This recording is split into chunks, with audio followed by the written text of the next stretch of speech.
Hello guys, तो आपका स्वागत है मेरे चैनल रिव्यू फ्रॉम हकला में। हम आज बात करेंगे केन में जो ऑन गोइंग है, जिसका नाम है Isekai office worker. The other world books depend on the bean counter.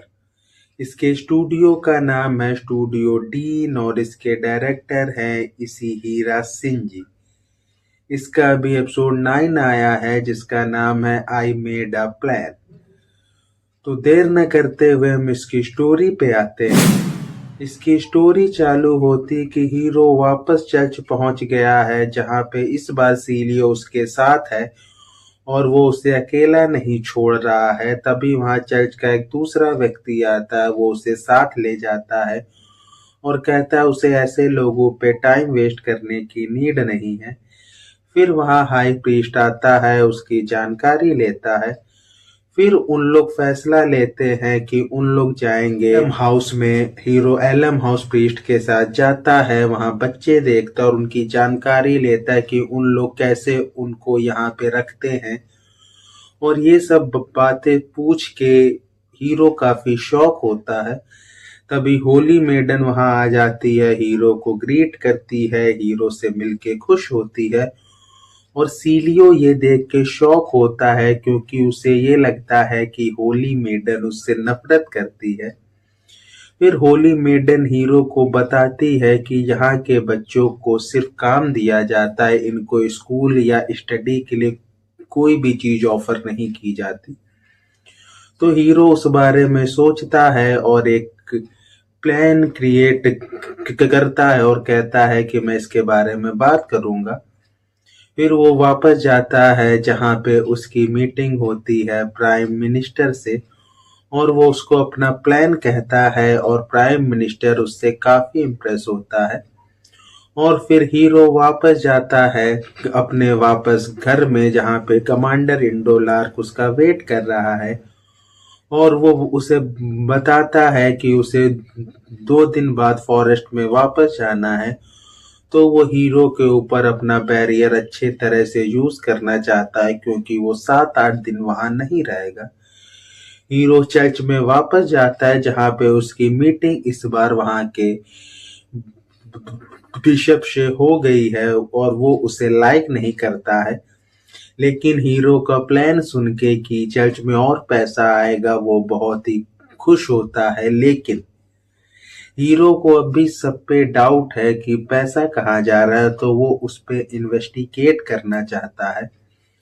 और फिर चर्च के सारे लोग हीरो की रिस्पेक्ट करने लगते हैं क्योंकि उससे लोगों को स्टडी करने का मौका मिल रहा है और उनके जो छोटे मोटे या बड़े ड्रीम है उनके पास अब उनको पूरा करने की एक होप है। इससे लोग काफी खुश होते हैं। तभी सबको न्यूज मिलती है कि मेडन जो फॉरेस्ट का मियाज़मा क्लीन करने गई थी वो वापस आ गई है। हीरो भी अपने घर वापस जाता है जहां उसे एहसास होता है कि इंडोलार कभी वापस नहीं आया है।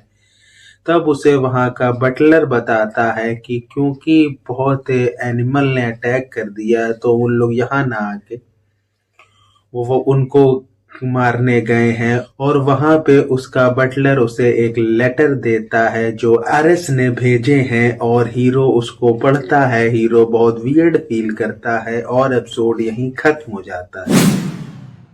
तो हम बात करते हैं इसके रिव्यू की। ये जो एपिसोड 9 आया है ये बहुत ही फास्ट खत्म हो गया। 20 मिनट इसके बहुत अच्छे बीते। लेकिन इस एपिसोड की जो घटिया चीज है, इसकी स्टोरी इन लोग बहुत खींचते हैं, बहुत। और इसमें फालतू के सीन बहुत ही ज्यादा डाल देते हैं जिनकी नीड नहीं थी। अगर हम इस एपिसोड की बात करें, 70% सीन ऐसे थे अगर इसमें ना भी डाले जाते और बेहतर हो जाता है।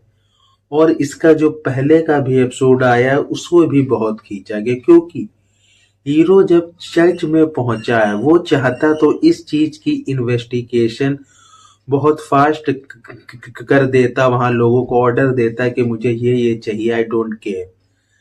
लेकिन इसमें बस हीरो वहां जाता और पता नहीं क्या काम कर रहा होता है कि हीरो कुछ शो नहीं होता है कि हीरो क्या ढूंढ रहा है, क्या देख रहा है, कैसे देख रहा है, कुछ ऐसा शो नहीं होता। सिर्फ हीरो लोगों से मिल रहा है, बात कर रहा है। जब ये सब शो होता है तो कहानी बोरिंग फील नहीं होती, क्योंकि ढेर सारी चीजें शो हो रही होती। लेकिन अगर आप ध्यान देते तो कहानी कहीं नहीं जाती, और आपको ये भी नहीं समझ आता कि ये कहानी का जो स्टोरी है वो उसके टाइटल से बिल्कुल अब मैच नहीं कर रही है।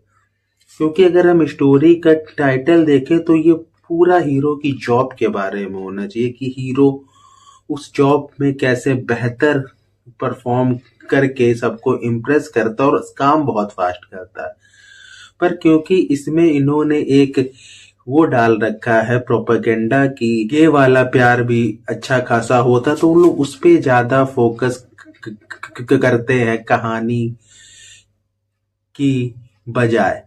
तो ये चीज मैं कहूंगा बहुत ही फालतू है, क्योंकि इसमें अब शो होने लगा कि सबको मालूम हो गया है कि आरएस और हीरो एक दूसरे के लिए कुछ फील करते हैं, प्यार करते हैं। अब दोनों के जो जितना रिलेशन है वो थोड़ा ओपन हो गया है, और अभी भी ऐसे सीन्स आते हैं जिनको शो करने की नीड नहीं थी।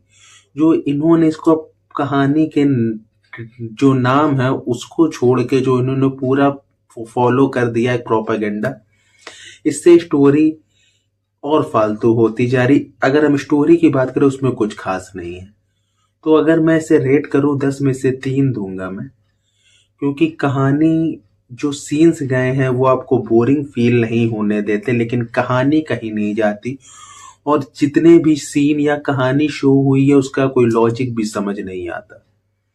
तो ये रिव्यू हम इसी के साथ खत्म करते हैं। Bye bye.